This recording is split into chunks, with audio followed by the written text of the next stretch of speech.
សួស្តីបងប្អូនអ្នកនរថ្ងៃនេះយើងត្រឡប់មកការរៀនភាសាអង់គ្លេសអ្នកនរសូមបងប្អូនអ្នកនរថាតាមខ្ញុំអានតាមខ្ញុំនៅផ្ទះដើម្បីយើងឆាប់ចាស់ណា Things to avoid to become rich Things to avoid to become rich អានេះអានថា rich និង things នេះជាទម្រង់ពហុវចនៈដោយសារយើងឃើញនេះមានអក្សរ S ចឹងមិនថាជាទម្រង់ពហុវចនៈបានន័យថាមានពីរឡើងទៅស៊ីងហ្នឹងបកប្រែថារបស់របរវត្ថុអីចឹងទៅឬក៏យើងបកប្រែថារឿងរ៉ាវណាអញ្ចឹងកន្លែងនេះយើងបកប្រែថារឿងឬក៏រឿងរ៉ាវ to avoid អញ្ចឹងដូចខ្ញុំប្រាប់បងប្អូនមុនចឹងការឃើញមានពាក្យ to នៅខាងមុខកិរិយាសព្ទគឺគេបកប្រែដើម្បីអញ្ចឹង to avoid បកប្រែថាជៀសវាងអញ្ចឹងដល់ to avoid បានថាដើម្បីជៀសវាង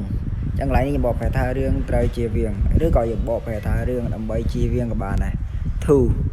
to នេះបកប្រែដើម្បីទៀតហើយព្រោះវានៅខាងមុខកិរិយាសព្ទនេះ become ក្លាយជាណែដល់ to become ដើម្បីក្លាយជា rich បានន័យថាមានទាំង to become rich ដើម្បីក្លាយ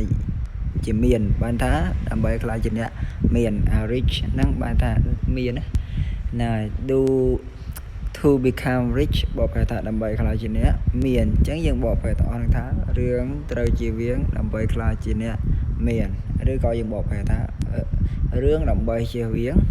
to ឡើយនេះបកប្រែថាដើម្បីតែឃើញពាក្យ to នៅខាងមុខកិរិយាសព្ទយើងបកប្រែថាដើម្បីអញ្ចឹងរឿងដើម្បីជៀសវាងដើម្បីក្លាយជាអ្នកមានប៉ុន្តែខ្ញុំបកប្រែឲ្យកាន់តែស្រួលយល់ណារឿងត្រូវជៀសវាងដើម្បីក្លាយជាអ្នក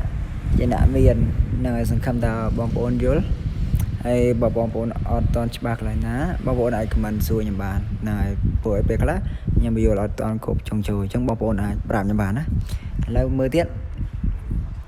things to avoid to become free things to avoid to become free និង things ហ្នឹងបកប្រែថារឿងរ៉ាវដដែលto avoid បកប្រែថាដើម្បីជៀសវាងឬក៏បកប្រែថាត្រូវជៀសវាងក៏បានដែរអញ្ចឹង things to avoid រឿងដើម្បីជៀសវាងឬក៏យើងបកប្រែថារឿងត្រូវជៀសវាង to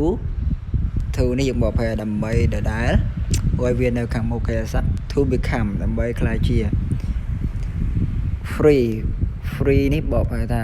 ទំនេរនេះជាគុណនាមន័យមួយទៀតយើងបកប្រែថាដែលមានសេរីភាពប៉ុន្តែកន្លែងនេះយើងអត្ថន័យថាមានសេរីភាពដែលមានសេរីភាពអញ្ចឹង to become free បកប្រែថាដើម្បីមានសេរីភាពដូចដើម្បីមានសេរីភាពពីបំណុលដើម្បីមានសេរីភាពពីបន្ទុកអីផ្សេងអញ្ចឹងណាណែ to become free ដើម្បីមានសេរីភាពអញ្ចឹងយើងទាំងអស់ហ្នឹង things to avoid to become free រឿងត្រូវជៀសវាងដើម្បីមានសេរីភាពរឿងត្រូវជៀសវាងដើម្បីមានសេរីភាពហ្នឹងហើយ